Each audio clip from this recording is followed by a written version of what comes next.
അള്ളാഹുവിന്റെ ഊരിപ്പിടിച്ച വാളെന്ന് പറയുന്ന ഒരു സ്വഹാബിയുണ്ട്. അതാരാണ്? ഖാലിദ് ഇബ്നുൽ വലീദ് റളിയല്ലാഹു അൻഹു. ഖാലിദ് ഇബ്നുൽ വലീദ് റളിയല്ലാഹു അൻഹു എത്രയോ യുദ്ധങ്ങളിൽ ധീരതയോടെ ഇടപെട്ട സ്വഹാബിയാണ്. പക്ഷേ വഫാത്തായത് സാധാരണ ഒരു മരണം. ഖാലിദ് റളിയല്ലാഹു അൻഹുവിന്റെ മകളുണ്ട്, അബ്ദ എന്ന് പറയുന്ന മോള്. അബ്ദ മോളെ പേരാണ് അബ്ദ ബിൻതു ഖാലിദ്. ഖാലിദ് റളിയല്ലാഹു അൻഹുവിന്റെ മോളാണ് അബ്ദ ബീവി. പറയുകയാണ്, മാ കാന ഖാലിദുൻ യഅവി ഇലാ ഫിറാഷ്. എന്റെ ഉപ്പയായ ഖാലിദ് റളിയല്ലാഹു അൻഹു കിടന്നുറങ്ങാൻ വരുമ്പോൾ ഇല്ലാ വഹുവ യദ്കുറു ശൗഖഹു ഇലാ റസൂലില്ലാഹ്. ഉറങ്ങാൻ കിടക്കുമ്പോ നമ്മൾ ചോദിക്കൂലേ, മരുന്ന് കുടിച്ചോ, ഗുളിക കഴിച്ചോ, അരിഷ്ടം കുടിച്ചോ എന്നൊക്കെ ചോദിക്കണമെങ്കിൽ ചോദിച്ചോ. അത് കഴിഞ്ഞാൽ ഒരു ചോദ്യമുണ്ട്. അത് കഴിഞ്ഞിട്ട് ഖാലിദ് എന്നവർ ചോദിക്കുന്നൊരു ചോദ്യമുണ്ട്. ഹബീബായ നബിയെ ഒന്ന് കണ്ടിരുന്നെങ്കിൽ, പുണ്യനബിയെ ഞാൻ എപ്പോഴാണോ കാണാൻ പോകുന്നതാവോ, എന്നാണോ എന്റെ റൂഹ് അല്ലാഹു പിടിക്കുന്നത്, എനിക്ക് ഹബീബിനെ ഒന്ന് കാണണമായിരുന്നു. മരിച്ചു കഴിഞ്ഞാൽ റൂഹ് കൊണ്ട് കാണാനുള്ള അവസരം അല്ലാഹു നൽകും എന്ന് സ്വഹാബിമാർ മുഴുവൻ വിശ്വസിച്ചു. നമ്മൾ മനസ്സിലാക്കണം, മരിച്ചു കഴിഞ്ഞാൽ തീർന്നു എന്നല്ല നമ്മുടെ വിശ്വാസം. മരിച്ചു കഴിഞ്ഞാൽ ജീവിച്ചിരിക്കുന്ന മനുഷ്യന്റെ നിയന്ത്രണങ്ങൾ എടുത്തു മാറ്റപ്പെടുകയാണ്. കാണാത്ത ലോകം അല്ലാഹു കാണിക്കുന്ന ഒരു രംഗമാണ്. ശരീരത്തിന്റെ ബന്ധനത്തിൽ നിന്ന് റൂഹ് അങ്ങോട്ട് മോചിതമായാൽ, മകാന ഖാലിദുൻ യഅവി ഇലാ ഫിറാഷ് ഇല്ലാ വയദ്കുറു ശൗഖഹു ഇലാ റസൂലില്ലാഹ് وإلى أصحابه من المهاجرين والأنصار يسميهم. പേര് പറഞ്ഞുകൊണ്ട് പറയും, അല്ലാഹ് മുഹാജിറായ സിദ്ദീഖ് എന്നവരെ, ഉമർ എന്നവരെ, ഉസ്മാൻ എന്നവരെ, അലിയാൻ എന്നവരെ, അബ്ദുറഹ്മാൻ ഇബ്നു ഔഫ് എന്നവരെ കാണാൻ കൊതിയാകുന്നു റബ്ബേ.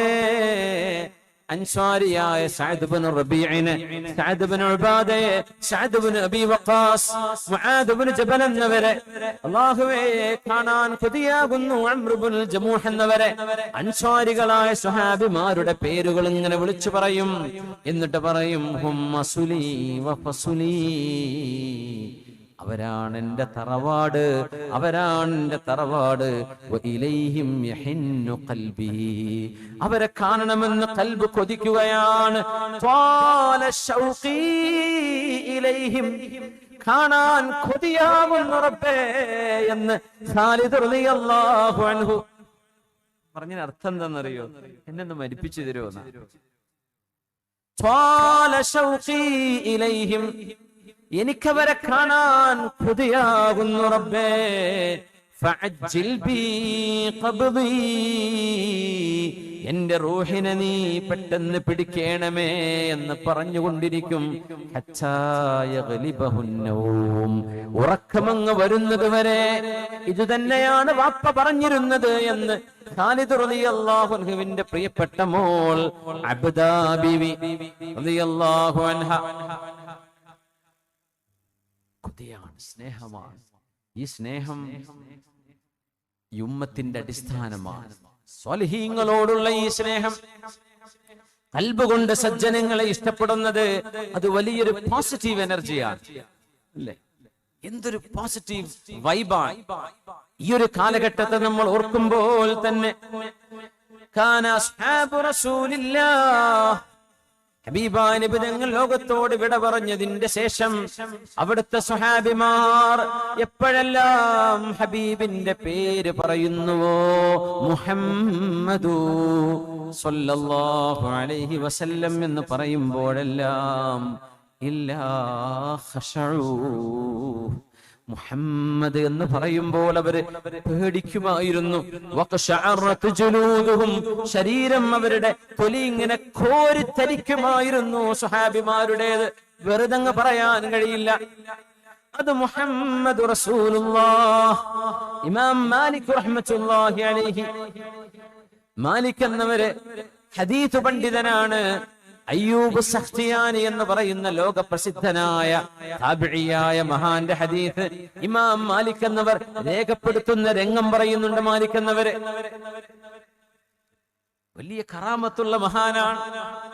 നമ്മൾ എവിടെയോ ക്ലാസ്സിന് മുമ്പ് പറഞ്ഞിട്ടുണ്ട്. വാതില് മക്കയിലേക്ക് ഹജ്ജിന് വന്നപ്പോഴേ കൂടെയുള്ള ആളുകളോട് ചോദിച്ചു, ഔലിയാക്കന്മാർക്ക് കറാമത്തുണ്ട് എന്നത് നിങ്ങൾക്കറിയുമോ? താബിഈങ്ങളിൽ അത്ര അറിവില്ലാത്ത ആ കാലഘട്ടത്തിൽ ദീൻ പുതുതായി സ്വീകരിച്ച ആൾക്കാരൊക്കെ കൂടെ ഹജ്ജിന് വന്നപ്പോഴേ ചിലപ്പോ കറാമത്ത് അങ്ങനെ സംഭവം ഉണ്ടോ? കറാമത്തുണ്ട് മുഅ്മിനീങ്ങളെ, അത് ശരിയാ. ഔലിയാക്കന്മാർക്ക് അല്ലാഹു കറാമത്ത് നൽകുന്നുണ്ട്, അത്ഭുതങ്ങൾ അവർ ചെയ്യുന്നുണ്ട്. എല്ലാം മായാവിക്കാന്ന് പറയാൻ നിൽക്കണ്ട. അതിൽ അസലുള്ളതും ഇല്ലാത്തതൊക്കെ ഉണ്ടാവും. അസലുള്ളത് കറാമത്താണ്. അസലില്ലാത്തതിനെ പിന്നെ വേറെ എന്തെങ്കിലുമൊക്കെ വിളിച്ചു. പക്ഷെ അടിസ്ഥാനമുള്ള സംഭവങ്ങൾ അല്ലാഹുവിന്റെ ഔലിയാക്കന്മാർക്ക് സംഭവിക്കും. Extra ordinary things which is out of the sensory faculty. നമുക്ക് അതിനെ വ്യാഖ്യാനിക്കാൻ കഴിയില്ല. സയൻസ് കൊണ്ട് ഇതിനെ എക്സ്പ്ലെയിൻ ചെയ്യാൻ കഴിയില്ല. നിങ്ങൾക്കറിയുമോ കറാമത്ത് എന്ന് പറഞ്ഞ സംഭവം എന്ന് ചോദിച്ചപ്പോ അസ്ഹാബ് പറഞ്ഞു, ഞങ്ങൾ കേട്ടിട്ടുണ്ട്. ചിലവർ ഞങ്ങൾക്ക് അറിയില്ല. അതൊരു പാറയുണ്ട്. പാറ, മക്കയിലെ പർവ്വതങ്ങളൊക്കെ പാറകളല്ലേ. ഒരു പാറയിൽ ഇങ്ങനെ വിരൽ വെച്ചിട്ട് പറഞ്ഞു, ദാഹിക്കുന്നവരുണ്ടോ, വെള്ളം ആവശ്യമുള്ളവരുണ്ടോ, ദാ വന്നോളൂ, വെള്ളമുണ്ട് ഇവിടെ എന്ന് പറഞ്ഞ് വിരലങ്ങ് എടുത്തപ്പോ വെള്ളം അണപൊട്ടി ഒഴുകിയിട്ടുണ്ട് മക്കയിൽ. അയ്യൂബ് സഖ്തിയാനി എന്ന മഹാന്റെ പേര്. കൂടെയുള്ള ഹജ്ജിന് വന്ന ആളുകൾ മുഴുവനും വെള്ളം നിറച്ചു. കുറെ ആൾക്കാർ കുടിച്ചു. കുറെ തോൽപാത്രങ്ങൾ നിറച്ചു വെച്ചു. എല്ലാവർക്കും മതിയായില്ലേ എന്ന് ചോദിച്ചു. വിരല് വെച്ചിട്ട് പറഞ്ഞു, വെള്ളം നിർത്തുകയാണ്. ആ പരിശുദ്ധമായ മഹാന്റെ വിരല് വെച്ചപ്പോ വെള്ളം അവിടെ നിന്നിട്ടുണ്ട്. എന്നിട്ട് പറഞ്ഞു, ഞാൻ മരിക്കുന്നത് വരെ ഈ സംഭവം നിങ്ങൾ ലോകത്തോട് പറയരുത്. അത് വേറൊരു ക്വാളിറ്റിയാണ്. അതൊരു വല്ലാത്ത വർത്തമാനമാണ്. ഇതൊന്നും പബ്ലിസിറ്റി ചെയ്തിട്ട് എന്ത് ചെയ്യണ്ട, നിങ്ങൾ തട്ടിപ്പ് നടത്തണ്ട, ഒന്നും വേണ്ട, അതൊന്നും പറയണ്ട. ഞാൻ മരിച്ചിട്ട് വേണമെങ്കിൽ പറഞ്ഞു, ഞാൻ കേൾക്കൂലല്ലോ. അങ്ങനത്തെ കറാമത്ത് കാണിച്ച അയ്യൂബ് സഖ്തിയാനിയുടെ ഹദീസ് ഇമാം മാലിക് എന്നിവർ രേഖപ്പെടുത്താൻ സമയമെടുത്തിട്ടുണ്ട്. മാലിക് എന്നവർക്കറിയാം അയ്യൂബ് സഖ്തിയാനിയുടെ കയ്യിൽ ഹദീസുകളുണ്ട്. പക്ഷേ മാലിക് ഇമാം നോക്കുന്നത് അയ്യൂബ് സഖ്തിയാനിയുടെ ഖൽബിൽ അല്ലാഹുവിന്റെ റസൂലിനോട് എത്ര സ്നേഹമുണ്ട് എന്നറിയണം. എന്നിട്ട് മതി ഹദീസ്. അതുകൊണ്ടാണ് അറിവ് മാത്രമല്ല വിഷയം. ഖുർആനിന്റെ സൂറത്തിന്റെ നമ്പറും ആയത്തിന്റെ നമ്പറും മനപ്പാഠം സ്വഹീഹുൽ ബുഖാരിയിലെ ഇത്രാമത്തെ ഹദീസ് എന്ന് പറയാൻ അറിയാം. ഇങ്ങനെയൊക്കെ ആണെങ്കിലും പുണ്യനിബിതങ്ങൾ അഷ്റഫുൽ ഖൽഖിന്റെ അപദാനങ്ങൾ വാഴ്ത്തപ്പെടുന്ന മജ്ലിസ് കാണുമ്പോൾ ഇത് ചെയ്യാൻ പാടില്ലെന്ന് പറയുന്നത് അദബുകേടാണത്. മിനിമം അദബുകേടാണ്. ഹബീബായ തങ്ങളുടെ അപദാനങ്ങൾ റബീഉൽ അവ്വലിൽ വാഴ്ത്തപ്പെടുമ്പോൾ അത് തെറ്റാണ് എന്ന് പറയുന്നത്. കഴിഞ്ഞ ക്ലാസ്സിൽ മിനിഞ്ഞാന്ന് അബുദാബിയിൽ ഒരു 1.5 മണിക്കൂർ 2 മണിക്കൂർ ക്ലാസ് ഇത് തന്നെയായിരുന്നു. ബിദ്അത്ത് എന്ന് പറഞ്ഞത് ഹസനത്തും സയ്യിഅത്തും 2 തരത്തിലുണ്ട് എന്ന് 4 മദ്ഹബിന്റെ ഇമാമുമാർ, ഇമാം ഷാഫി തങ്ങളടക്കം, ഇമാം നവവി തങ്ങളടക്കം, മഹാനായ ഇസ്ദ് ഇബ്നു അബ്ദുസ്സലാം തങ്ങളുടെ ഇവരുടെയൊക്കെ ഫത്വകൾ നിരത്തിക്കൊണ്ട് സംസാരിച്ചിരുന്നു. ഇനി എപ്പോഴും തങ്ങളുടെ കാലത്ത് ചെയ്തിട്ടില്ല എന്ന് പറഞ്ഞിട്ട് ഹറാമ ബിദ്അത്ത് എന്ന് പറയാൻ നിൽക്കണ്ട. ഒരുപാട് നന്മകൾ പുണ്യനിബിതങ്ങൾ ഓപ്പൺ ചെയ്തു വെച്ചതും ചെയ്യാൻ പറ്റുന്നത്, ദീനിന്റെ ശരീഅത്തിന്റെ പരിധിക്കുള്ളിൽ വരുന്നത്. ദീനിനെതിരാണോ, ചെയ്യാൻ പാടില്ല എന്ന് പറഞ്ഞിട്ടുണ്ടോ, ചെയ്യരുത്. തങ്ങളുടെ ജന്മദിനം വരുന്നു, ആ ദിവസം സന്തോഷിക്കുന്നു, നമ്മൾ ഭക്ഷണം കൊടുക്കുന്നു, കുട്ടികൾ പാട്ടുപാടുന്നു, ബൈത്ത് ചൊല്ലുന്നു, നഷീദുകൾ പാടുന്നു. അള്ളാഹ്ക്ക് ഇഷ്ടമില്ലാത്തതൊന്നും അവിടെ ചെയ്യുന്നില്ല. എന്ത് കുഴപ്പമുള്ളത്? തങ്ങളുടെ മൗലിദ് സമയത്ത് സംഭവിച്ച അന്നത്തെ അത്ഭുതങ്ങൾ നമ്മുടെ റിവായത്തുകൾ വായിക്കുന്നു, അറിയുന്നു, പഠിക്കുന്നു. നല്ലതല്ലേ? അതൊക്കെ ഇനി ഇപ്പോഴും പാടില്ല എന്നൊക്കെ പറഞ്ഞാൽ എന്താ ചെയ്യാ? അത് പറയരുത്. ബിദ്അത്താണ്, കുല്ലു ബിദ്അത്തിൻ ളലാല എന്ന ഹദീസ് ആമുൻ മഖ്സൂസാണ് എന്ന് വിശദീകരിച്ച് പറഞ്ഞിട്ടുണ്ട്. വെറുതെ ക്ലിപ്പുണ്ടാക്കി മനുഷ്യന്മാരെ ഫിത്തനാക്കണ്ടെന്ന് വിചാരിച്ചിട്ട് എല്ലാ കൊല്ലം ഒരു റബീഉൽ അവ്വലായാൽ നബി തങ്ങളുടെ കാലത്ത് ചെയ്തിട്ടില്ല എന്ന് പറഞ്ഞാൽ ശരി തന്നെയാണ് എന്ന് ഞാൻ പറഞ്ഞോട് അവിടെ കട്ട് ചെയ്തിട്ട് പിന്നെ മൂപ്പരവാകാം. അത് ചെയ്തിട്ടില്ല എന്ന് വിചാരിച്ച് ഇത് ഹറാമല്ല എന്നാ പറയാൻ പോണത്. അത് പറയാൻ വിടൂല, എപ്പോഴും ക്ലിപ്പാക്കും. അതൊന്ന് മനസ്സിലാക്കി തരാൻ. ബിദ്അത്തു ളലാലത്തും ബിദ്അത്തു ഹവയും ബിദ്അത്തു ഹുദയും രണ്ടുമുണ്ട് എന്ന് നമ്മുടെ മദ്ഹബിന്റെ ഇമാമിങ്ങളുടെ അഭിപ്രായങ്ങൾ എടുത്തുകൊണ്ട് സംസാരിച്ചിട്ടുണ്ടായിരുന്നു. ഒന്നല്ലേ വസ്വാസില്ലാണ്ടിരിക്കാൻ, വെറുതെ അതും പറഞ്ഞിരിക്കേണ്ട. ഇന്നത്തെ കാലം പുണ്യ നബി തങ്ങൾ അറിയാനുള്ള സർവ്വ അവസരങ്ങളും ഉപയോഗിക്കണം. ലോകത്തിനെ പരിചയപ്പെടുത്തി കൊടുക്കണം ആരാണ് നബി തങ്ങൾ. ഒരു കുഴപ്പമില്ല, കൂലി കിട്ടും. മഹാനായ സയ്യിദ് അലവി മാലിക്കി മക്കിയുടെ ഫത്വ ഞാനൊന്ന് ഉദ്ധരിച്ചിരുന്നു. ചെയ്യേണ്ട കാര്യമാണ് മൗലിദ് പാരായണങ്ങൾ നടത്തണമെന്ന് ഹിജറ 1300 വഫാത്തായ മഹാനവറുകളുടെ ഫത്വ ഞാൻ വായിച്ചിരുന്നു. ഇതൊക്കെ ഉണ്ടായിരിക്കെ വെറുതെ ബിദ്അത്താണ് എന്ന് പറഞ്ഞ് നടക്കരുത്. ആ ഹദീത്ത് എല്ലാം വലാലത്താണെന്ന് അതിനർത്ഥമില്ല എന്ന് മഹാനായ ഇസ്സ് ഇബ്നു അബ്ദുസ്സലാം, മഹാനായ നബവി റഹ്മത്തുള്ളാഹി തആല അലൈഹി, മഹാന്മാരായ ഇബ്നു ഹജർ അൽ അസ്ഖലാനി തങ്ങൾ ഇവരൊക്കെ അതിനെ വ്യാഖ്യാനിച്ചിട്ടുണ്ട്. അതുകൊണ്ട് ഹബീബായ റസൂലുള്ളാഹി സ്വല്ലല്ലാഹു അലൈഹി വസല്ലം തങ്ങളുടെ മഹബ്ബത്ത്, ആ മഹബ്ബത്ത് ഹൃദയത്തിലുണ്ടോ എന്ന് പരിശോധിക്കാൻ ഇമാം മാലിക് റഹ്മത്തുള്ളാഹി അലൈഹി ഒരു അവസരം കാത്തിരിക്കുകയാണ്. അങ്ങനെ മഹാനായ അയ്യൂബ് സഖ്തിയാനി എന്ന ഈ മഹാൻ പാറയിൽ വിരൽ വെച്ച് കറാമത്ത് കാണിച്ചു കൊടുത്ത മഹാൻ ഹജ്ജ് ചെയ്യാൻ മാലിക് എന്നവരുടെ കൂടെ ഉണ്ട്. ഒരു സ്വലാത്തിൽ ഇരുന്നാലെന്നുണ്ട് ഞാൻ ബാക്കി ഇതിന്റെ ചരിത്രം പറയാം. ഒന്ന് സ്വലാത്ത് ചൊല്ലിയിരിക്കും. 3 സ്വലാത്ത്. സ്വല്ലൂ അലൻ നബി മുഹമ്മദിൻ വആലിഹി. നിക്ക് സ്വലാത്ത് തുടങ്ങുന്നതിന് മുമ്പ് ഒരു കാര്യം, നമ്മൾ സ്വലാത്ത് ചൊല്ലിയാൽ അത് ഹബീബിന്റെ റൗദയിൽ എത്തും, ഉറപ്പാണ്. ഇവിടുന്ന് മൊബൈലിൽ വെറുതെ മെല്ലെ പറഞ്ഞാൽ അവിടെ എത്തണില്ലേ? സൗദിക്ക് കേൾക്കണില്ലേ? അങ്ങ് യൂറോപ്പിലേക്ക്, UK ലേക്ക്, ലണ്ടനിലെ മക്കൾക്ക് വിളിക്കണില്ലേ? ഇവിടുന്ന് മെല്ലെ ഉറക്ക തെങ്ങുമ്മക്കാര് പറയേണ്ട ആവശ്യമുണ്ടോ? മെല്ലെ പറഞ്ഞാൽ പോരെ? ഹബീബിന്റെ റൗദയിലും കേൾക്കും മെല്ലെ പറഞ്ഞാൽ. പിന്നെ അത് ഡയറക്റ്റ് അവിടെ തന്നെ എത്തും. നമ്മൾ ആരുടെ നമ്പറാണോ ഡയൽ ചെയ്യുന്നത്, കോടിക്കണക്കിന് നമ്പറുകൾ നമ്മുടെ സാറ്റലൈറ്റ് വഴി, നമ്മുടെ റിസീവർ വഴി മൊബൈലുകളിലേക്ക് പോകുന്നുണ്ട്. ആരെങ്കിലും മിക്സ് ആകുന്നുണ്ടോ? മായമുട്ടിക്ക് വിളിച്ചിട്ട് പിന്നെ കുഞ്ഞമ്മക്കാന്റെ ഫോണിക്ക് പോകുന്നുണ്ടോ? ഇല്ല, ആ നമ്പറിലേക്ക് തന്നെ പോവുക. എന്ന പോലെ നിങ്ങളുടെ സ്വലാത്ത്, നിങ്ങളുടെ ശബ്ദവും അതിന്റെ ലേബൽ അടക്കം ഹബീബിന്റെ റൗദയിലേക്ക് അള്ളാഹു എത്തിച്ചു കൊടുക്കുകയും അത് തിരിച്ചറിഞ്ഞ് നബി തങ്ങൾ മറുപടിയും പറയുമെന്ന് നബിയുനാ റസൂലുള്ളാഹി സ്വല്ലല്ലാഹു അലൈഹി വസല്ലം. അപ്പൊ നമ്മൾ വെറുതെ അങ്ങോട്ട് പറയല്ല, ഇത് അവിടേക്ക് എത്തുന്നൊരു മെസ്സേജാ. ആ ബോധത്തിൽ സ്വലാത്ത് ചൊല്ലാം.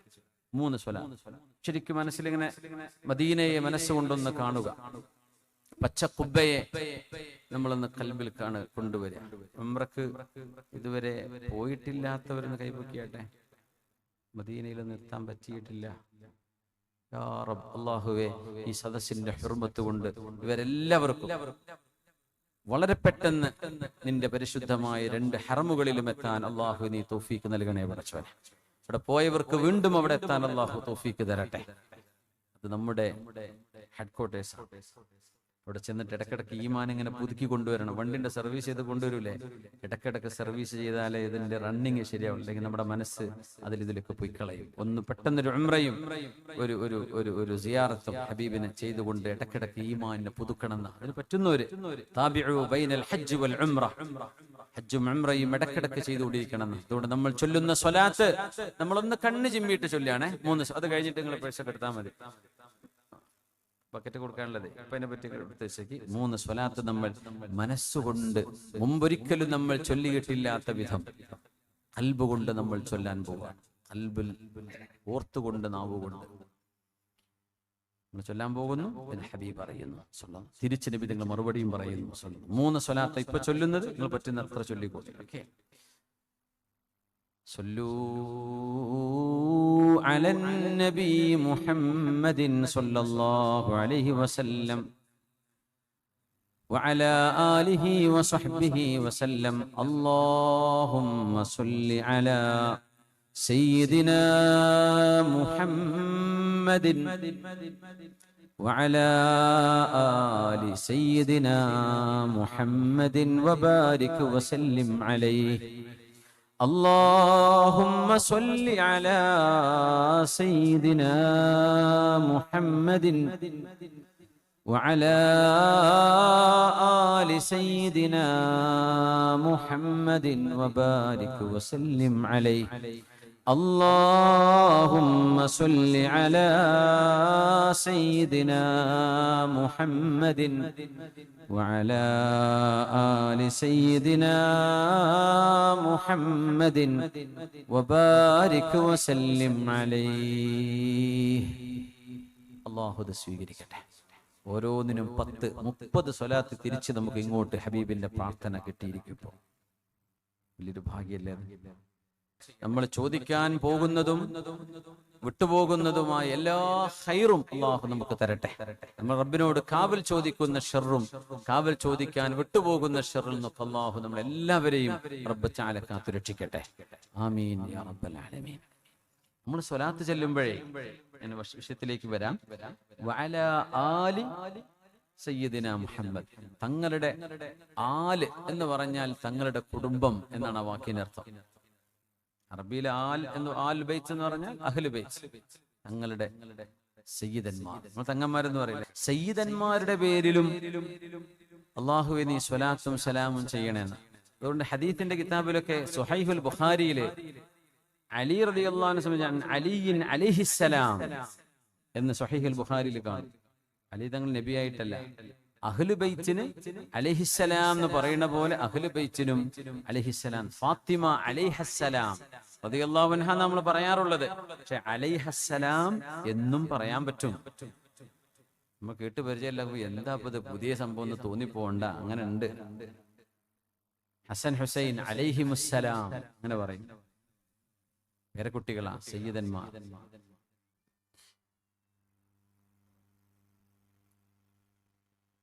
മാലിക് ബിൻ അനസ് റളിയല്ലാഹു അൻഹു മദീന കണ്ട, ലോകം കണ്ട ഇമാമു ദാരിൽ ഹിജ്റ, മദീന കണ്ട ലോക പ്രശസ്തനായ പണ്ഡിതൻ. 100ഓളം സ്വഹാബിമാരെ നേരിട്ട് കണ്ടിട്ടുണ്ടെന്ന പ്രബലമായ അഭിപ്രായം. അങ്ങനത്തെ മഹാനവറുകൾ അയ്യൂബ് സഖ്തിയാനിയെ ഒന്ന് നോക്കുകയാണ്, വീക്ഷിക്കുകയാണ്. ഫലമ്മാ ഹജ്ജ ഹജ്ജതൈൻ, 2 ഹജ്ജ് ചെയ്യാൻ അയ്യൂബ് സഖ്തിയാനി വന്നപ്പോൾ മഹാനായ മാലിക് റഹ്മത്തുള്ളാഹി അലൈഹി പറയുന്നു, ഞാൻ ഈ കറാമത്തുള്ള മഹാനെ അവരുടെ ഹദീസ് സ്വീകരിക്കണോ? ആ ഹദീസ് ഞാൻ എന്റെ കിതാബിൽ മുവത്തയിൽ രേഖപ്പെടുത്തണമോ വേണ്ടയോ എന്നിങ്ങനെ ആലോചിച്ചിരിക്കുമ്പോ ഞാൻ ഓർക്കുകയാണ്, അയ്യൂബ് സഖ്തിയാനിയുടെ ഖൽബിൽ മഹബ്ബത്തുണ്ടോ തങ്ങളോട്? അതറിഞ്ഞിട്ട് മതി ഹദീസ് രേഖപ്പെടുത്താൻ. അങ്ങനെ പരിശുദ്ധമായ മക്കത്തെ പള്ളിയിൽ അയ്യൂബ് സഖ്തിയാനിയെ വീക്ഷിക്കുന്ന മാലിക് എന്നവര് പറയുന്നു, ഞാൻ അയ്യൂബ് സഖ്തിയാനിയെ ദൂരെ നിന്ന് ഇങ്ങനെ വീക്ഷിക്കുകയായിരുന്നു. കുല്ലമാ ദുഖിറ റസൂലുള്ളാഹ്, അല്ലാഹുവിന്റെ റസൂലിന്റെ പേര് പറയപ്പെടുമ്പോൾ അജ്ഹശ ബിൽ ബുഖാ, പൊട്ടി പൊട്ടി കരയുമായിരുന്നു അയ്യൂബ് സഖ്തിയാനി തങ്ങള്. കരഞ്ഞ് കരഞ്ഞ് തളർന്നു വീഴും. ഞങ്ങളൊക്കെ ഓടിച്ചെന്ന് അവരെ പൊക്കിയെടുത്ത് ആശ്വസിപ്പിക്കേണ്ടി വരും. അങ്ങനെ തളർന്ന് കരഞ്ഞു പോകും. മക്കളൊക്കെ മരിച്ചാണ്ടല്ലോ ഉമ്മയും വാപ്പയും കരയുന്ന കരച്ചില്, പ്രത്യേകിച്ച് ഉമ്മമാർ. അതുപോലത്തെ കരച്ചിൽ അയ്യൂബ് സഖ്തിയാനി ഹബീബിന്റെ പേര് പറയുമ്പോൾ കരയുന്നത് ഞാൻ കണ്ടപ്പോഴാണ് അയ്യൂബ് സഖ്തിയാനിയുടെ ഹദീസ് ഞാൻ രേഖപ്പെടുത്താൻ തുടങ്ങിയത്. ഹദീസ് അറിഞ്ഞു എന്ന് വിചാരിച്ചിട്ട് ഹദീസ് പോയി ഹദീസ് പണ്ഡിതന്മാർ രേഖപ്പെടുത്തുന്നില്ല. ഹബീബായ തങ്ങളോട് ഇത്രമേൽ സ്നേഹമുള്ള ആളാണെങ്കിൽ അവരുടെ ഹദീസ് എനിക്ക് വേണം എന്ന് പറഞ്ഞ് ഇതേ മാലിക് റഹ്മത്തുള്ളാഹി അലൈഹി ഇദാ ദുഖിറ റസൂലുള്ളാഹ്, മദീനത്തെ പള്ളിയിൽ ദർസ് നടത്തിയ ഇമാമാൻ. മദീന പള്ളിയിലെ മുദരിസായിരുന്നു മാലിക് എന്നവരെ. ഹബീബായ നബി തങ്ങളെ കുറിച്ച് തങ്ങളുടെ ഹദീസ് പറഞ്ഞു കൊടുക്കുന്ന ഒരു സദസ്സിൽ ഒരു തേള്, അതും മരുഭൂമിയിലെ തേള്, സ്കോർപ്പിയൻ തേള് വന്ന് മഹാനവറുകളുടെ കാലിന് കുത്തുകയുണ്ടായി. ഒന്ന് പെടച്ചു. ആദ്യത്തെ കുത്ത് കാലനക്കിയില്ല, ഹദീസ് നിർത്തിയില്ല. രണ്ടാമതും കുത്തുകയും മൂന്നാമതും കുത്തി 4, 5, 6 തവണ കുത്തുകൊണ്ട് ഹദീസിന്റെ ക്ലാസ് അവസാനിപ്പിക്കുമ്പോഴേക്കും മഹാന്റെ ശരീരത്തിൽ നീല നിറം കാണപ്പെട്ടിരുന്നു. നോക്കുമ്പോൾ തേള് കുത്തിയതാണ്. അവര് ചോദിച്ചു, ഇമാം അവറുകളെ, അങ്ങനെ ഒരു തേള് കുത്തുമ്പോഴേക്കും നിങ്ങൾക്ക് എണീറ്റുകൂടായിരുന്നോ? ഞങ്ങളോടൊന്ന് പറഞ്ഞുകൂടായിരുന്നോ? എന്തിനാണ് നിങ്ങൾ വേദന സഹിച്ച് ഇത്രയും നേരം പിടിച്ചു നിന്നത് എന്ന് ചോദിച്ചപ്പോൾ, എന്റെ മുഅ്മിനേ സഹോദര സഹോദരിമാരെ, യൂട്യൂബിലെ ഷോർട്ട് വീഡിയോസ് കാണുമ്പോ, ടിക്ടോക്ക് ഇവിടെ ഇല്ലല്ലേ, ഇൻസ്റ്റഗ്രാം ഓപ്പൺ ചെയ്യുമ്പോ പുണ്യ നിബിതങ്ങളുടെ ഒരു ഹദീസിനെ സംബന്ധിച്ചുള്ള വിവരണം വരുമ്പോ, ഒരു ഖുർആൻ ഓതുന്ന ആളിന്റെ ഒരു വീഡിയോ കാണുമ്പോ, വിശുദ്ധ ഖുർആനിന്റെയോ ഇസ്ലാമിന്റെയോ ദീനിന്റെയോ ഒരു ചെറിയ ശകലം നമ്മുടെ മുമ്പിൽ പ്രത്യക്ഷപ്പെടുമ്പോ സ്വൈപ്പ് ചെയ്ത് നമുക്ക് വേണ്ടത് മാത്രം തെരഞ്ഞുപിടിച്ച് അവിടെ ലോക്ക് ചെയ്ത് കണ്ണ് വെച്ച് നോക്കി കാണുമ്പോൾ, ഹബീബായ നിബിതങ്ങൾ നിങ്ങളോട് വല്ലതും വന്ന് പറയാൻ നിൽക്കുമ്പോ അത് മുഖം തിരിക്കുന്നതിന് തുല്യമല്ലയോ? എനിക്കത് കേൾക്കണ്ട എന്നല്ലേ നിങ്ങളാ പറയണത്, നമ്മളാ ചെയ്യുന്നത്? ശ്രദ്ധിക്കാറുണ്ടോ? അത് നമുക്ക് കേൾക്കേണ്ടത് കേൾക്കാം, എന്നാൽ നമ്മുടെ മുമ്പിലൂടെ കടന്നു പോകുമ്പോൾ സമയമുണ്ടോ? നിങ്ങൾ തിരക്കിലല്ല, അത്യാവശ്യപ്പെട്ട ഒരു കാര്യം തിരയുകയുമല്ലെങ്കിൽ ആ ഹദീസ് ഒന്ന് കേട്ടിട്ട് പോയാൽ പോരെ? മധുരമായ ഖുർആനിന്റെ പാരായണം എന്തൊരു മനോഹരമാണ്! നിങ്ങൾ എത്ര വലിയ കോമഡി കണ്ടാലും, എത്ര വലിയ തമാശകൾ കണ്ടാലും, പാട്ട് കേട്ടാലും നിങ്ങൾക്ക് ലഭിക്കുന്നതിന്റെ ആയിരക്കണക്കിന് മടങ്ങ് സമാധാനം വിശുദ്ധ ഖുർആനിന്റെ മനോഹരമായ സൂത്തിങ് സൗണ്ടിൽ ഖുർആൻ ഒന്ന് കേട്ടു നോക്കി അവിടെ ഇരുന്നു പോകും. മനസ്സിങ്ങനെ ശാന്തമായി കൊണ്ടിരിക്കും. അതൊക്കെ നമ്മൾ സ്വൈപ്പ് ചെയ്ത് ഇങ്ങനെ കോർണറിലേക്ക് മാറ്റിക്കൊണ്ടിരിക്കുമ്പോൾ അറിയണേ, അള്ളാഹുവിന്റെ വചനം മുമ്പിൽ വരുമ്പോൾ വേണ്ട, പോടോ എന്ന് പറഞ്ഞ് ആട്ടിയോടിക്കുന്നതിന് തുല്യമല്ലയോ അത്? ഇമാം മാലിക് എന്നവരുടെ ചരിത്രം പറയുമ്പോൾ നമ്മളൊന്ന് മനസ്സിലാക്കണം, അത് ഹബീബായ നബി തങ്ങളുടെ ഹദീസ് ഞാൻ പറഞ്ഞുകൊണ്ടിരിക്കുമ്പോൾ ഈ തേള് കുത്തിയതിന്റെ പേരിൽ ഞാൻ എന്റെ ഹദീസിന്റെ ക്ലാസ് നിർത്തിവെച്ചാൽ അത് ഹബീബായ തങ്ങൾ പഠിപ്പിച്ച അധ്യാപനം പകുതിക്ക് നിർത്തിവെച്ചു പോകലാകും. തങ്ങൾ പറഞ്ഞ മുഴുവൻ ആശയം മുഴുവനായി പറഞ്ഞു തീർക്കാൻ കഴിയാത്ത വിധം ഞാൻ എന്റെ കാലിൽ വന്ന വേദന കൊണ്ട് നിർത്തിവെച്ചാൽ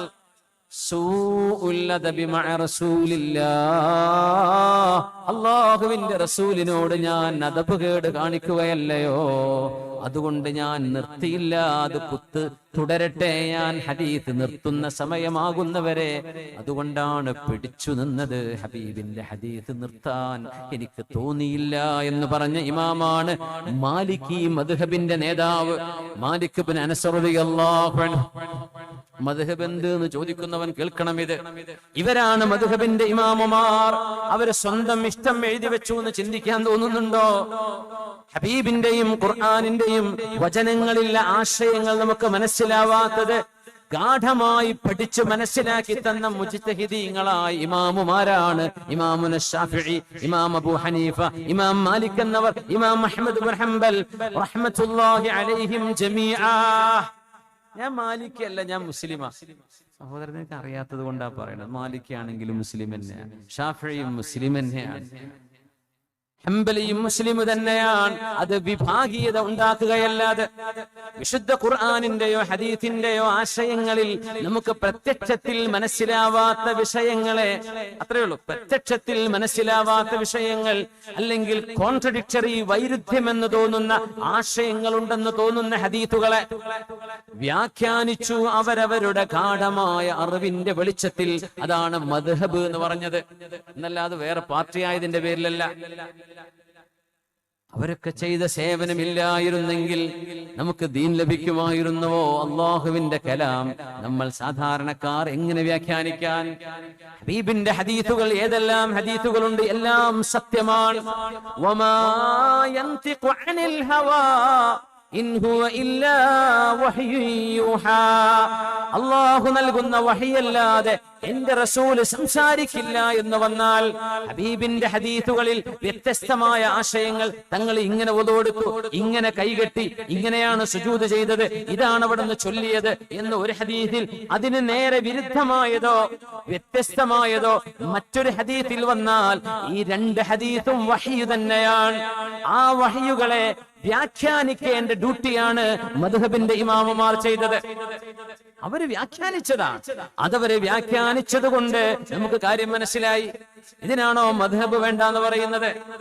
മദ്ഹബ് വേണ്ട എന്ന് പറയുന്നവർ പോലും അറിഞ്ഞോ അറിയാതെയോ നാലാലൊരു മദ്ഹബിന്റെ ഇമാമിന്റെ അഭിപ്രായത്തിലായിരിക്കും ജീവിക്കുക. കഴിയില്ല അല്ലാതെ. പഠിക്കാതെ എങ്ങനെ പറയും മദ്ഹബ് എന്ത്? പോയി പഠിച്ചിട്ട് വന്നു പാപ്പ, പഠിച്ചിട്ട് വന്നിട്ട് പറയും. വെറുതെ ദീനിന്റെ വലിയ വലിയ മഹാന്മാരായ മഹാപർവ്വതങ്ങളോളം വരുന്ന ആലിമീങ്ങൾ, ഇത് ലോകം അംഗീകരിച്ച, നമ്മൾ നാലാൾ കൂടി പറയല്ല ഇത്. അജ്മഅത്തിൽ ഉമ്മ അലാ ഇമാമതിഹിം.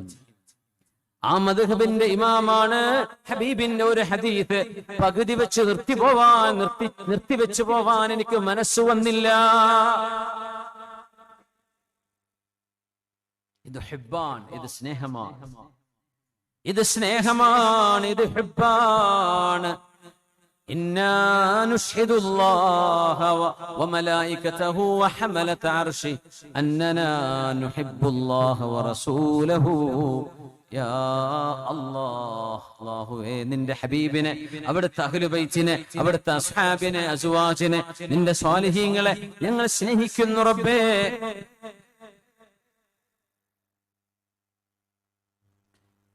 മാലിക് ഇമാം ഹബീബിന്റെ പേര് പറയുമ്പോഴേക്കും ഇദാ ദുകിറൻ നബിയ്യു സ്വല്ലല്ലാഹു അലൈഹി വസല്ലം യതഗയ്യറു ലൗനുഹു ഖാല റസൂലുള്ളാഹി എന്ന് ഹദീസ് ഓതാൻ തുടങ്ങിയാൽ ചർമ്മത്തിന്റെ നിറം മാറുമായിരുന്നു. ആര്? ഈ മദ്ഹബിന്റെ ഇമാം, മാലികി മദ്ഹബിന്റെ ഇമാം മാലിക് ഇബ്നു അനസിൽ മദനി റളിയല്ലാഹു അൻഹു റഹ്മത്തുള്ളാഹി അലൈഹി. തൊലിയുടെ നിറം മാറും. വയൻഹനി, കുനിഞ്ഞങ്ങട് ഇരുന്നു പോകും. ഹത്താ യസ്ഉബ ദാലിക അലാ ജുലസാഇഹി. ഹദീസ് പഠിക്കാൻ വന്ന നൂറുകണക്കിന് ആളുകൾ ആ സദസ്സിലുണ്ടാകും. ഖാല റസൂലുള്ളാഹ് എന്ന് പറയുമ്പോഴേക്കും നിറം മാറി കുനിഞ്ഞു കിടക്കും. ആരോ ചോദിച്ചു, ഇമാം നിങ്ങൾ എന്താണ് ഇങ്ങനെ വിഷമിച്ചു പോകുന്നത് ഹബീബിന്റെ പേര് പറയുമ്പോൾ? അതുകൊണ്ട് പറയാ, റസൂലുള്ളാഹി തങ്ങളെ പറയുമ്പോൾ പ്രവാചകൻ എന്ന് മാത്രം പറഞ്ഞു പോവരുത്. പ്രവാചകർ സ്വല്ലല്ലാഹു അലൈഹി വസല്ലം എന്നതിന്റെ കൂടെ ചേർത്ത് പറയണം. ഇതിന് മടിക്കരുത്. അതിന് സമയം പോവല്ലോ എന്ന് വിചാരിക്കും. ആ സമയം പിന്നെ എന്തിനുള്ളതാ സമയം? സ്വല്ലല്ലാഹു അലൈഹി വസല്ലം ചൊല്ലാന്ന് പ്രവാചകൻ അങ്ങനെ പറഞ്ഞു, പ്രവാചകൻ ഇങ്ങനെ പറഞ്ഞു. അതൊരു വൃത്തികേടല്ലേ? അത് അതപകേടല്ലേ? അത് നമ്മുടെ എഴുത്തുകളിൽ പ്രവാചകൻ എന്ന് പറഞ്ഞാൽ തന്നെ പ്രവചിക്കുന്നവർക്കും പറയും പ്രവാചകൻ. നമ്മുടെ നബിയെ നമ്മൾ അങ്ങനെ പറയുകയാണെങ്കിൽ ഒരു ബഹുമാനത്തിന്റെ പ്ലൂരൽ ഉപയോഗിക്കണം. പ്രവാചകർ സ്വല്ലല്ലാഹു അലൈഹി വസല്ലം എന്ന് പറയാൻ മടി കാണിക്കരുത്. അത്രയെങ്കിലും ഹബീബിനോട് നമുക്കൊരു സ്നേഹം കാണിക്കേണ്ടയോ? എഴുതുന്നവർ ശ്രദ്ധിക്കുക, പ്രസംഗിക്കുന്നവർ ശ്രദ്ധിക്കുക. പ്രവാചകൻ പ്രവാചകൻ എന്ന് പറഞ്ഞു പോവല്ല. പ്രവാചകർ സ്വല്ലല്ലാഹു അലൈഹി വസല്ലം, റസൂലുള്ളാഹ് സ്വല്ലല്ലാഹു അലൈഹി വസല്ലം. ഇമാം മാലിക് എന്നവരോട് ചോദിച്ചു, എന്തിനാണ് ഇമാം മാലിക് എന്നവരെ നിങ്ങൾ ഇങ്ങനെ നിറം മാറുന്നത്? എന്തിനാ നിങ്ങൾ കുനിഞ്ഞു പോകുന്നത് എന്ന് ചോദിച്ചപ്പോൾ ലൗ റഅയ്തും മാ റഅയ്തു ലമാ അൻകർതും അലയ്യ മാ തറൂൻ. എന്റെ കണ്ണുകളെ കൊണ്ട് ഞാൻ കണ്ട ചില ആളുകൾ നിങ്ങൾ അവരെ കണ്ടിരുന്നെങ്കിൽ നിങ്ങൾ ആരും എന്നെ ആക്ഷേപിക്കില്ലായിരുന്നു. കുൻതു അറാ മുഹമ്മദ് ബിനുൽ മുൻകദിർ, മുഹമ്മദ് ബിനുൽ മുൻകദിർ എന്ന താബിഈങ്ങളിലെ മഹാനായ മനുഷ്യനെ ഞാൻ കണ്ടിട്ടുണ്ട്. എന്റെ ഗുരുനാഥനാണ്. ഒരു ഹദീസിനെ കുറിച്ച് ചോദിക്കുമ്പോൾ ഇല്ലാ വയബ്കീ ഹത്താ നർഹമ, ഒരു ഹദീസ് പറഞ്ഞു തുടങ്ങിയാൽ തേങ്ങി തേങ്ങി കരഞ്ഞ് ഞങ്ങൾ ആ മഹാനെ ആശ്വസിപ്പിച്ചിട്ട് വേണം ഒരു ഹദീസ് കേൾക്കാൻ. അങ്ങനെ പുണ്യനബിയുടെ ഹദീസ് പറയുമ്പോഴേക്കും കരയുന്ന മഹാന്മാരെ ഞാൻ എന്റെ കണ്ണുകൊണ്ട് കണ്ടിട്ടുണ്ട് എന്റെ ശിഷ്യന്മാരെ എന്ന് ഇമാം മാലിക് എന്നവർ മുഹമ്മദ് ബിൻ മുൻകദിർ എന്നവരുടെ കഥ പറഞ്ഞു കൊടുക്കും. ഇത് സ്നേഹമാണ്. ഈ സ്നേഹം കൽബിൽ വരണം. ഹബീബിന്റെ പേര് വായിക്കുമ്പോ, ഹബീബിന്റെ പേര് കേൾക്കുമ്പോ സ്വല്ലല്ലാഹു അലൈക യാ സയ്യിദി യാ റസൂലല്ലാഹ് വഅജ്മലു മിൻക വഅജ്മലു മിൻക വഅജ്മലു മിൻക ലം തറഖത്തു ഐനി وأحسن منك لم تلد النساء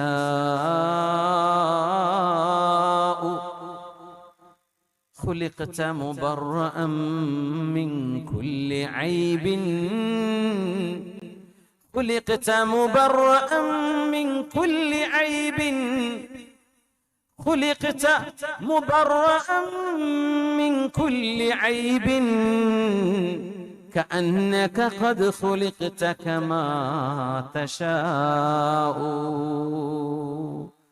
പുണ്യ നബിയോരെ, അങ്ങയെക്കാളും മനോഹരമായ ഒരാളെ ഞാൻ കണ്ടിട്ടില്ല നബിയേ.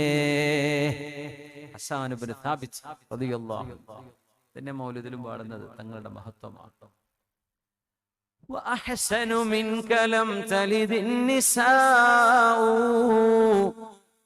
അങ്ങയേക്കാൾ സൗന്ദര്യമുള്ള ഒരാളെ ലോകത്തൊരു ഉമ്മയും പ്രസവിച്ചിട്ടില്ല നബിയേ. ഹബീബിനോട് നേരിട്ട് പറഞ്ഞതാ ഹസ്സാൻ ഇബ്നു സാബിത്ത് റളിയല്ലാഹു അൻഹു, ഹബീബിന്റെ സ്വഹാബി. ഒരു വരി കൂടെ പാടി, ഖുലിഖത മുബറഅൻ മിൻ കുല്ലി ഐബിൻ كأنك قد خلقت كما تشاء. നബിയേ, ഒരു ന്യൂനതയുമില്ലാതെ, ഒരു കുറവുമില്ലാതെ, ഒരു ന്യൂനതയുമില്ലാതെ, ഒരു കുറവുമില്ലാതെ അല്ലാഹു അങ്ങയെ സൃഷ്ടിച്ചു വെച്ചിരിക്കയാൽ തോന്നുന്നു നബിയേ, അങ്ങ് ജനിക്കാൻ എങ്ങനെയാണോ ഇഷ്ടപ്പെട്ടത് അങ്ങനെ അല്ലാഹു അങ്ങയെ ജനിപ്പിച്ച പോലിരിക്കുന്നു നബിയേ. ഹസ്സാൻ ഇബ്നു സാബിത്ത് റളിയല്ലാഹു അൻഹു ഹബീബിനെ കുറിച്ച് പാടുകയാണ്. അതുകൊണ്ടാണ് സാബിത്തുൽ ബുനാനി റഹ്മത്തുള്ളാഹി അലൈഹി പുണ്യ നബി തങ്ങൾക്ക് 10 കൊല്ലം സേവനം ചെയ്ത നബിയുടെ ഖാദിമായ ഒരു സ്വഹാബിയുണ്ട്, ഒരു ചെറുപ്പക്കാരൻ. അവരുടെ പേരാണ് അനസ് ഇബ്നു മാലിക്. നേരത്തെ പറഞ്ഞത് മാലിക് ഇബ്നു അനസ്, അവര് താബിഈയാണ്. അനസ് ഇബ്നു മാലിക് എന്നവര് സ്വഹാബിയാണ്. രണ്ട് വ്യത്യസ്തരായ ആളുകളാണ്. അനസ് ഇബ്നു മാലിക് റളിയല്ലാഹു അൻഹു കാന മിനൽ മുഅമ്മരീൻ, സ്വഹാബികളിൽ 100ഓളം വയസ്സ് ജീവിച്ച സ്വഹാബിമാരിൽപ്പെട്ട ആളാണ് ഇവര്. സൽമാൻ ഫാരിസി തങ്ങളെ പോലെ, അബ്ദുല്ലാഹി ഇബ്നു മസ്ഊദ് തങ്ങളെ പോലെ സ്വഹാബിമാരിൽ കുറെ ആയുസ്സുണ്ടായിരുന്ന മഹാനാണ്. അനസ് ഇബ്നു മാലിക് റളിയല്ലാഹു അൻഹുവിനെ മഹാനായ സാബിത്തുൽ ബുനാനി തങ്ങൾ കണ്ടപ്പോ എന്താ കാരണം എന്നറിയോ? മദീനയിൽ അന്ന് എല്ലാ പെണ്ണുങ്ങളും പുണ്യനബിക്ക് സമ്മാനങ്ങൾ കൊണ്ടുപോയി കൊടുത്തു. തങ്ങൾ മദീനത്ത് വന്നപ്പോ എല്ലാ ഉമ്മമാരും അവർക്ക് ഇഷ്ടമുള്ള വിഭവങ്ങൾ ഉണ്ടാക്കി പുണ്യനബി കൊണ്ടുപോയി കൊടുത്തു. അത് റബീഉൽ അവ്വലിലാണ്. ഹിജ്റ നടന്നത് റബീഉൽ അവ്വലിലാണ്. ഹിജ്റ വർഷം ആരംഭിക്കുന്നത് ഹിജ്റയുടെ അന്നത്തെ ആദ്യ ദിവസം മുതലാണ്. പക്ഷെ ഹിജ്റ നടന്നത് മുഹറത്തിലല്ല, ഹിജ്റ നടന്നത് റബീഉൽ അവ്വലിലാണ്. റബീഉൽ അവ്വൽ 12-ന് അതൊരു അത്ഭുതമാണ്. തങ്ങൾ മദീനത്തേക്ക് കാലെടുത്ത് വെച്ചത് റബീഉൽ അവ്വൽ 12-നാണ്. വല്ലാത്ത അത്ഭുതങ്ങളാണ് ഇതൊക്കെ. ഇതൊന്നും വെറുതെ അങ്ങോട്ട് സംഭവിച്ചതല്ല. These are not some random facts. It's not. അല്ലാഹുവിന്റെ ചില വളരെ predestined orders. അല്ലാഹു തീരുമാനിച്ചു വെച്ച ചില റബ്ബിന്റെ കൽപ്പനകളാണ്. അനസ് തങ്ങൾ എന്നും നബിയെ കാണും സല്ലല്ലാഹു അലൈഹി വസല്ലം. അനസ് അങ്ങ് ചെറിയ കുട്ടിയാണ്. ഉമ്മ കൈപിടിച്ചു കൊണ്ടുവന്നു. 10 വയസ്സാണെന്ന് പ്രായം. ഉമ്മു സുലൈം റളിയല്ലാഹു അൻഹ, ഉമ്മു സുലൈം ബീവി 10 വയസ്സായ മോൻ അനസ് എന്നവരുടെ കൈ പിടിച്ചിട്ട് പുണ്യ നബിയുടെ മുമ്പിൽ വന്നിട്ട് പറഞ്ഞു, യാ റസൂലല്ലാഹ്, തിരുദൂതരേ, അല്ലാഹുവിന്റെ റസൂലേ. മദീനത്തെ പെണ്ണുങ്ങൾ ഓരോരുത്തരും അവരവരെ കൊണ്ട് കഴിയുന്ന ഒരു ഹദിയ, ഒരു സമ്മാനം അങ്ങേക്ക് നൽകിയല്ലോ നബിയെ. അങ്ങയുടെ ഈ വരവിൽ സന്തോഷിച്ചുകൊണ്ട് എനിക്കൊന്നും തരാൻ എന്റെ കയ്യിലില്ല നബിയെ. എന്റെ ഒരേ ഒരു സമ്പാദ്യം എന്റെ ഈ ആൺകുട്ടിയാണ്, അനസ് ഇബ്നു മാലിക്. എന്റെ ഈ മോൻ എന്റെ എല്ലാമാണ് നബിയെ, വേറെ മോൻ എനിക്കില്ല. അനസ് എന്നവരുടെ വാപ്പയിൽ നിന്നുള്ള മോൻ. പിന്നെ അവരെ മറ്റൊരു സ്വഹാബി കല്യാണം കഴിച്ചു, അബൂ ത്വൽഹ റളിയല്ലാഹു അൻഹു. അത് പിന്നീടാ. അനസ് എന്നവരുടെ വാപ്പ അബൂ ത്വൽഹ തങ്ങളല്ല. അനസ് റളിയല്ലാഹു അൻഹു എന്ന മോനെ പുണ്യ നബിയെ ഏൽപ്പിച്ചുകൊണ്ട് പറഞ്ഞു, നബിയേ, ഇതെന്റെ കരളിന്റെ കഷ്ണമാണ് നബിയേ, എന്റെ ജീവന്റെ ജീവനായ മോൻ. അതേ ഒരു മോൻ. ഒന്നും എന്റെ കയ്യിൽ അങ്ങേക്ക് തരാനില്ല നബിയേ. എന്റെ മോൻ അനസ് ഇബ്നു മാലിക്, അങ്ങേക്ക് ഞാൻ അങ്ങയുടെ ഖിദ്മത്തിന്, അങ്ങയുടെ വീട്ടിൽ അങ്ങയെ സഹായിക്കാൻ, അങ്ങേക്ക് ഖാദിമായി ഞാനൊന്ന് തന്നോട്ടെയോ, എന്റെ മോനെ ഒന്ന് സ്വീകരിച്ചേക്കണേ. അങ്ങനെ പുണ്യനബി വീട്ടിലേക്ക് സ്വീകരിച്ചു വരുത്തിയ മോനാണ്. പുണ്യനബിക്ക് 10 കൊല്ലം തങ്ങൾ വഫാത്താകുന്നവരെ സേവനം ചെയ്ത സുഹാബി. 10 വർഷം ഹബീബിന് സേവനം ചെയ്ത് തങ്ങൾ വഫാത്താകുമ്പോൾ 20 വയസ്സ് മാത്രം പ്രായമുണ്ടായിരുന്ന അനസ് ഇബ്നു മാലിക് റളിയല്ലാഹു അൻഹു. അനസ് എന്നവർ നബിയെ കണ്ട പോലെ വേറെ ഒരു സ്വഹാബി, ഒരു പുരുഷനായ സ്വഹാബി നബിയെ കണ്ടിട്ടുണ്ടാവില്ല. ശരിയല്ലേ? ഇവിടുത്തെ ഭാര്യമാർ കണ്ടിട്ടുണ്ടാവും. ശ്രദ്ധിക്കുന്നവര് എപ്പോഴില്ലല്ലോ. അനസ് എന്നവര് വീട്ടിൽ എപ്പോഴുമുണ്ട്. തങ്ങളുടെ വീട്ടിലാണ് കിടത്തം. കൊച്ചുമോനായി വന്നതാണ്. ആ മോൻ ഹബീബിന്റെ കൂടെ യാത്രകളിലുണ്ട്, വീടിലുണ്ട്. പുണ്യ നബി തങ്ങളുടെ കൂടെ മസ്ജിദിലുണ്ട്. അത്രത്തോളം നബി തങ്ങളെ കണ്ണുകൊണ്ട് നോക്കിക്കാണാൻ മദീന കാലഘട്ടത്തിൽ അവസരമുണ്ടായ മറ്റൊരാൾ വേറെയുണ്ടാവില്ല. ശ്രദ്ധിക്കുന്നവര് മക്ക മുതലുണ്ട്. അതല്ല, മദീന കാലഘട്ടം ഹബീബിന്റെ വിജയത്തിന്റെ നാന്തി കുറിച്ച ഹിജ്റ മുതൽ തങ്ങൾ വഫാത്താകുന്നവരെ ഹബീബിന്റെ വീട്ടിലെ ഖാദിമായി ജോലി ചെയ്ത മോനാണ് അനസ് ഇബ്നു മാലിക് റളിയല്ലാഹു അൻഹു. അതുകൊണ്ട് താബിഈയായ സ്വഹാബികൾക്ക് ശേഷം വന്ന തലമുറ, അവരെയാണ് നമ്മൾ താബിഈങ്ങൾ എന്ന് പറയുന്നത്. താബിഈയായ സാബിത്തുൽ ബുനാനി, ഉസ്താദുമാർക്ക് കേട്ടുപരിചയമുള്ള പേരാണിത്. ഔലിയാക്കന്മാർ അറിയപ്പെടുന്ന മഹാൻ, റബ്ബാനിയായ ആലിം, മുഹദ്ദിസായ മഹാൻ സാബിത്തുൽ ബുനാനി റഹ്മത്തുള്ളാഹി അലൈഹി ഈ അനസ് ഇബ്നു മാലിക് എന്നവരെ കാണുമ്പോൾ അനസ് എന്നവരെ നോക്കി പറയുകയാണ്, അഅ്തുനി ഐനൈക, അഅ്തുനി ഐനൈക അല്ലതി റഅയ്ത ബിഹിമാ റസൂലല്ലാഹ് ഹത്താ ഉഖബ്ബില. അനസ് ഇബ്നു മാലിക്, അങ്ങയുടെ ആ 2 കണ്ണുകൾ എനിക്കൊന്നു തരണേ. എത്രയാണ് ആ കണ്ണുകളെ കൊണ്ട് ഹബീബിനെ അങ്ങ് കണ്ടത്? ആ കണ്ണുകളൊന്നു തരണേ, ഞാൻ ആ കണ്ണുകളിൽ ഒന്ന് ഉമ്മ വെക്കട്ടെ എന്ന് പറഞ്ഞ അബിയാണ് സാബിത്തുൽ ബുനാനി റഹ്മത്തുള്ളാഹി തആല അലൈഹി. സ്വഹാബിയായ അനസ് എന്നവരെ കാണുമ്പോൾ ആ കണ്ണുകളെ ഓർക്കുകയാണ്. ഹബീബിനെ കണ്ട കണ്ണുകളല്ലയോ ഇത്? ഹബീബിനെ കണ്ട കണ്ണുകളല്ലയോ ഇത്? മിഖ്ദാദ് ഇബ്നുൽ അസ്വദ് റളിയല്ലാഹു അൻഹുവിനോട് സഹാബിമാരിൽപ്പെട്ട മിഖ്ദാദ് എന്നവരോട് താബിഈങ്ങൾ പറഞ്ഞിട്ടുണ്ട്, മിഖ്ദാദേ, തൂബാ ലിഐനൈ അല്ലതി റഅതാ ബിഹാ റസൂലല്ലാഹ്, അല്ലതി റഅതാ റസൂലല്ലാഹ്. മിഖ്ദാദേ, നിങ്ങളുടെ ആ 2 കണ്ണുകളുടെ ഒരു ഭാഗ്യമേ, ആ 2 കണ്ണുകളുടെ സൗഭാഗ്യമേ, എത്ര തവണ ഹബീബിനെ കാണാൻ ഭാഗ്യമുണ്ടായ കണ്ണുകളാണ് മിഖ്ദാദേ നിങ്ങളുടെ കണ്ണുകളെന്ന് സ്വഹാബിമാരുടെ കണ്ണുകൾ കണ്ടുകൊണ്ട് താബിഈങ്ങൾ അസൂയ പൂണ്ട് പറയുമായിരുന്നു. ഇത് ഹുബ്ബാണ്, ഇത് സ്നേഹമാണ്, ഇത് ഹബീബിനോടുള്ള മഹബ്ബത്താണ്. ആർക്കാണോ മഹബ്ബത്ത് കൂടുതലുള്ളത് അവര് നാളെ ഹബീബിന്റെ ശഫാഅത്ത് കിട്ടുന്നവരാണ്. അല്ലാഹു നമ്മളോട് സ്നേഹിക്കാൻ പറഞ്ഞിട്ടുണ്ട്. പുണ്യനബിയെ, അല്ലാഹു സ്നേഹിക്കുന്നുണ്ട് എന്നെ, അല്ലാഹു സ്നേഹിക്കുന്നത് കൊണ്ട് നിങ്ങൾ എന്നെ സ്നേഹിക്കണമേ. ഹബീബിന്റെ ഹദീസാണത്. സ്വല്ലല്ലാഹു അലൈഹി വസല്ലം കഅന്ന ഥുറയ്യാ ഉൽഖത് ഫീ ജബീനിഹി വഫീ ജീദിഹി الشعراء وفي وجهه القمر